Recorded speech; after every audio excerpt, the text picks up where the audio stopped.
सच्चिदानंदरूपाय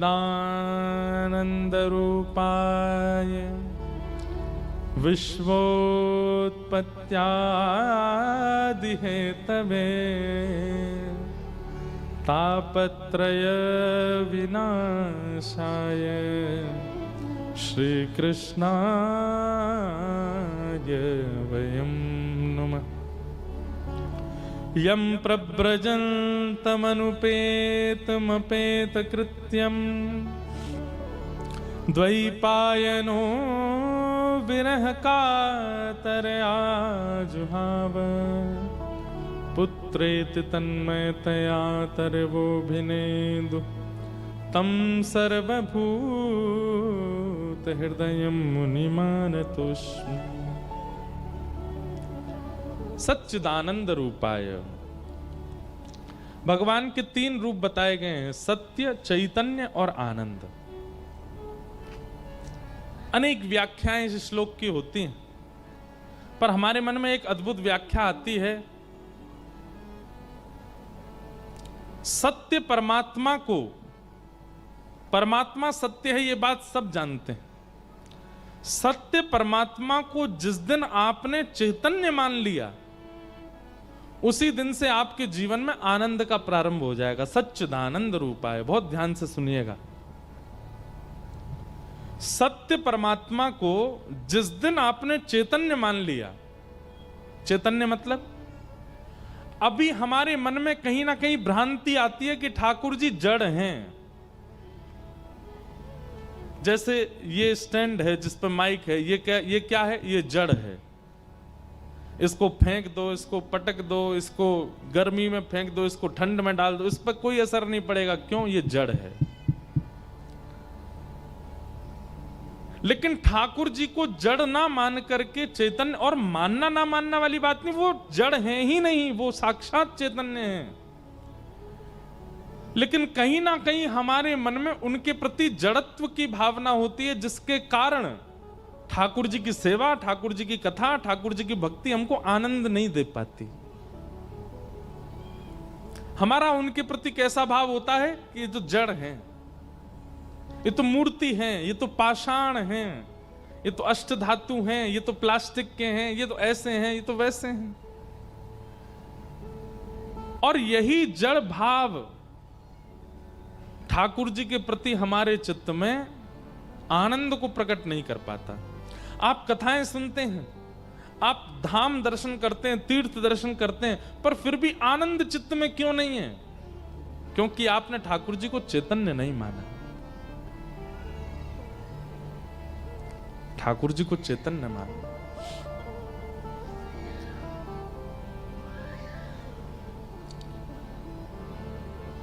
श्री तुकाराम जी महाराज, श्री नामदेव जी महाराज, इन्होंने ठाकुर जी को जड़ नहीं माना, चैतन्य माना। श्री भक्तिमती मीराबाई, ठाकुर जी उनके लिए जड़ नहीं है, चैतन्य है।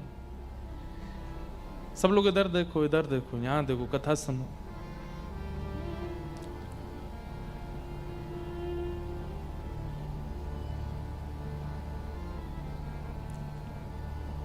जनाबाई ठाकुर जी को जड़ नहीं माना, चैतन्य है।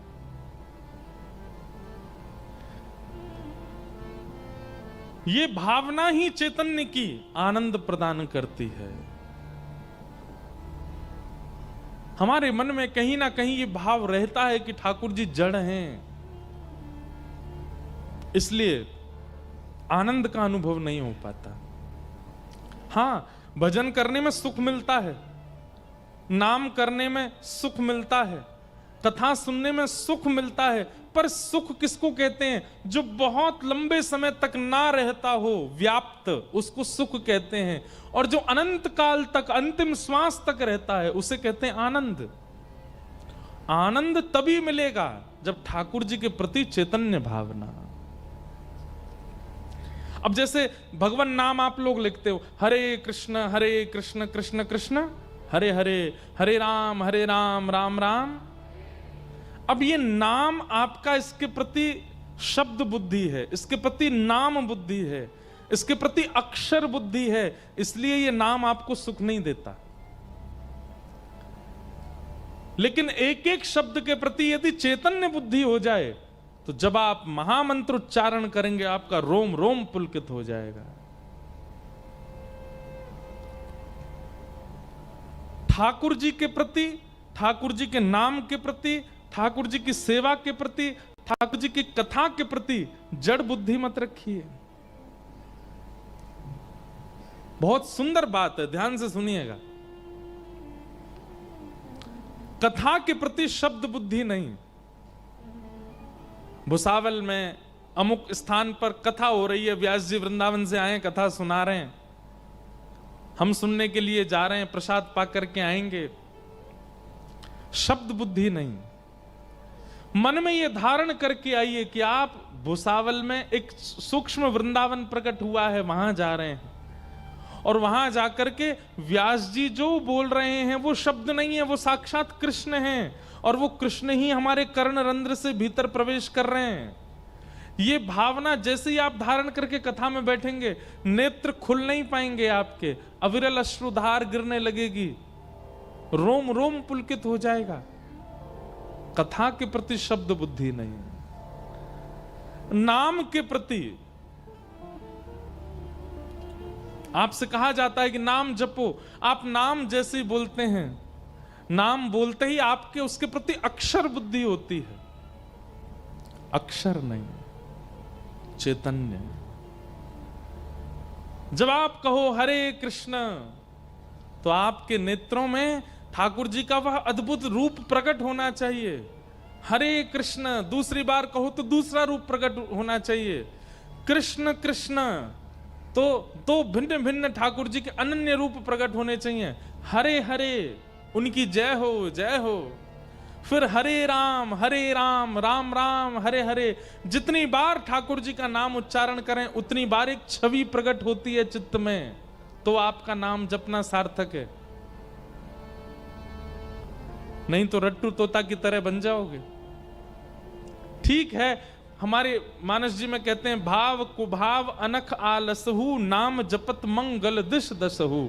आप कुभाव से भी नाम जपोगे तो नाम कल्याण तो करेगा, पर इतना समय नाम जप में व्यतीत कर रहे हो तो फिर उस नाम को विधि से जपिए। जब नाम उच्चारित हो तब चित्त में छवि आनी चाहिए।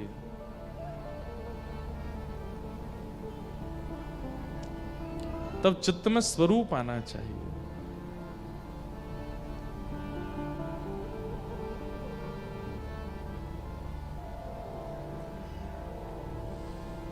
चैतन्य बुद्धि ठाकुर जी के प्रति, जड़ बुद्धि नहीं।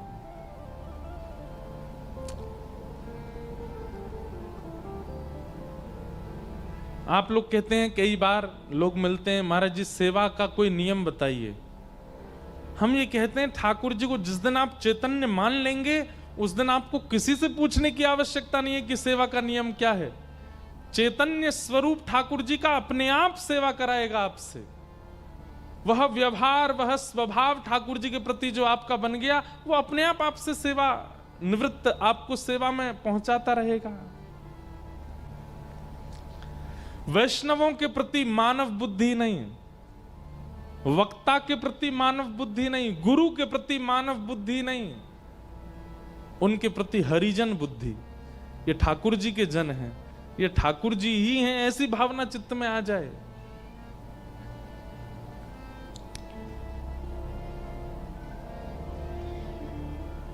चैतन्य सच्चिदानंद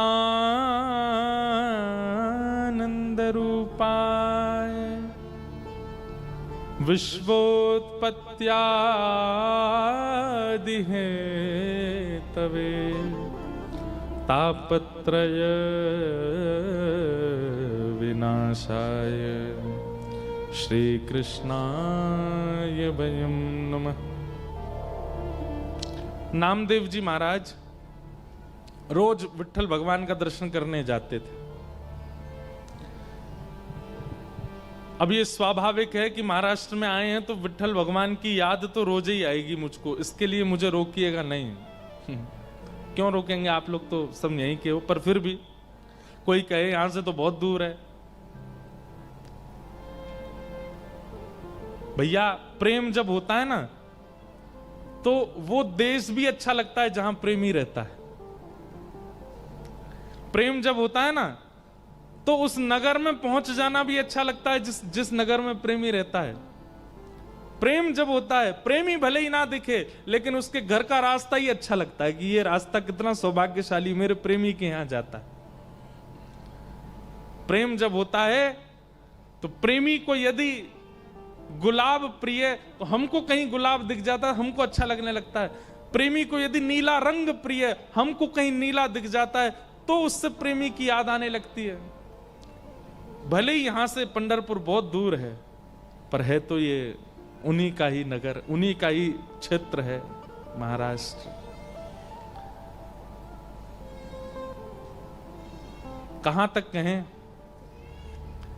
जब प्रेम होता है तो वायु के प्रति भी ऐसी भावना होने लगती है कि निश्चित ही ये वायु उसका स्पर्श करके आई होगी और मैं इसको ग्रहण कर रहा हूं। महाराष्ट्र में आए हैं तो पंढरीनाथ भगवान का सहज स्मरण होना स्वाभाविक है।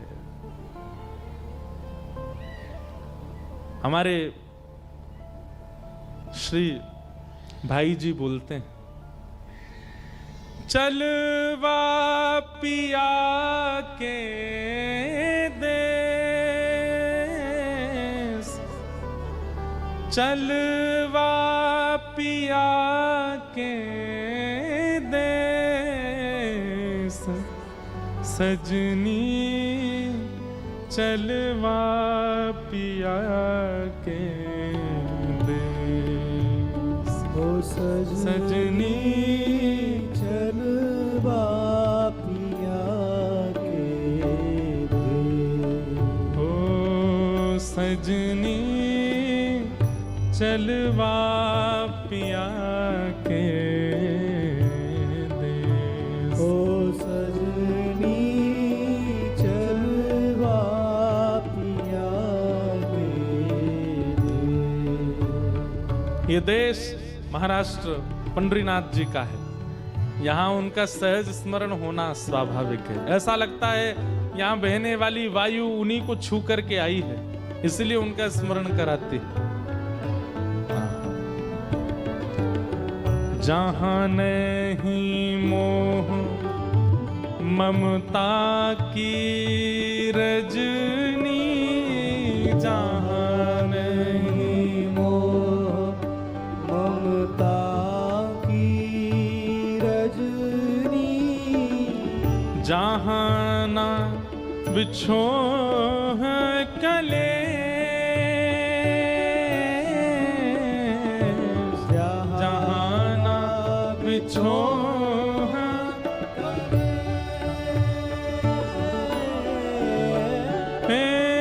जहाँ नहीं आवन जावन कितहूँ,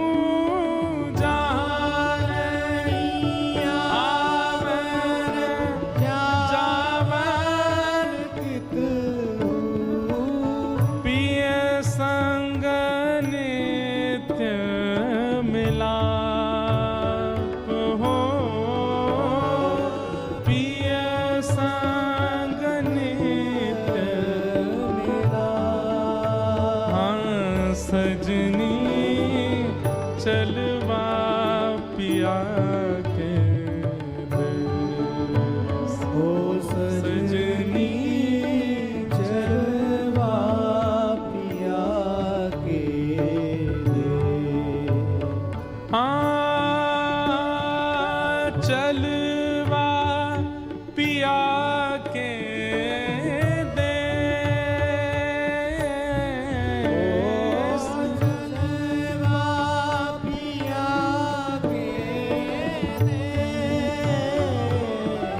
सजनी चलवा पिया के देश, ओ सजनी चलवा पिया के देश, ओ जहाँ नहीं होत अंग संग कवन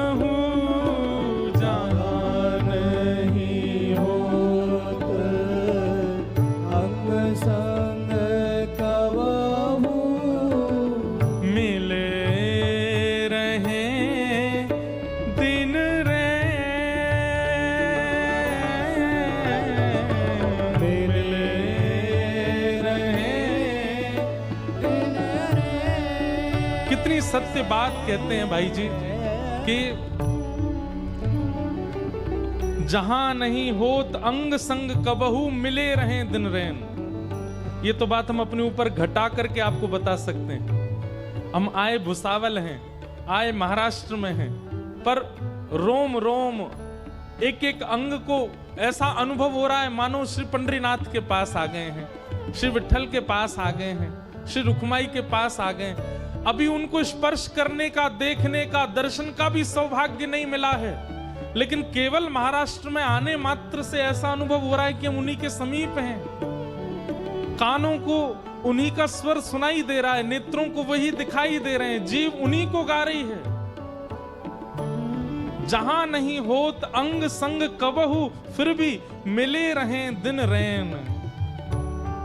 बिछुरत नाही एक पल मन सो, बिछुरत नाही एक पल मन सो।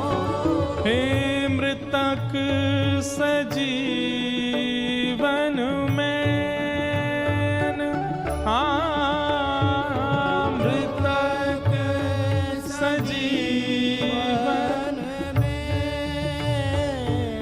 सजनी चलवा पिया के दे, ओ सजनी चलवा पिया के दे। हाँ चलवा पिया के दे, चलवा पिया के दे। सजनी चलवा पिया के दे।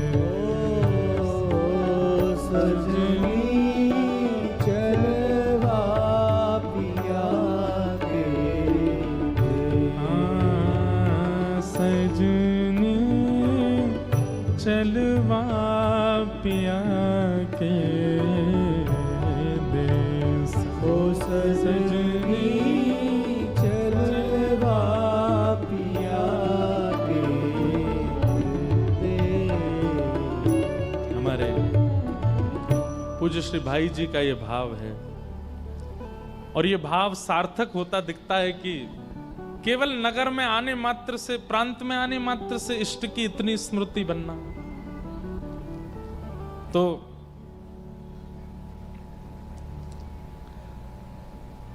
श्री नामदेव जी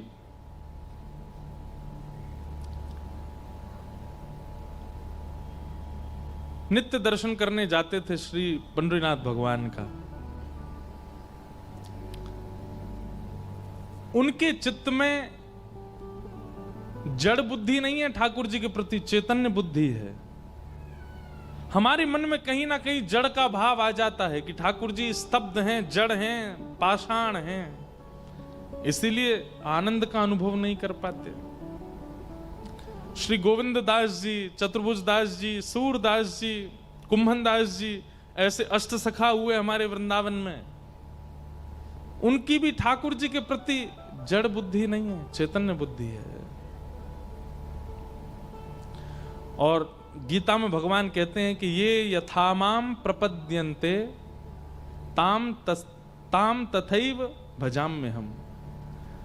जो मेरी जैसी आराधना करता है मैं उसको वैसे ही मिलता हूं। अगर आप ठाकुर जी को जड़ मानते हो तो ठाकुर जी भी आपको जड़ ही मानते हैं। फिर आपके जीवन में आपत्ति आती है, आप कहते हो हे पंडरीनाथ मेरी रक्षा करो, ठाकुर जी बोलते हैं तुम तो जड़ हो, जड़ को तो पीड़ा होती नहीं। आप कहोगे हम जड़ कहां, हम तो चैतन्य। बोले तुमने मुझे चैतन्य कब माना जो मैं तुम्हें चैतन्य मानूं? तुम भी तो मुझे जड़ ही मानते हो। हैं, सुबह सुबह 4 बजे ठंडी के महीना में ठंडे जल से नवा देते हो। विचार करते हो एक बार भी?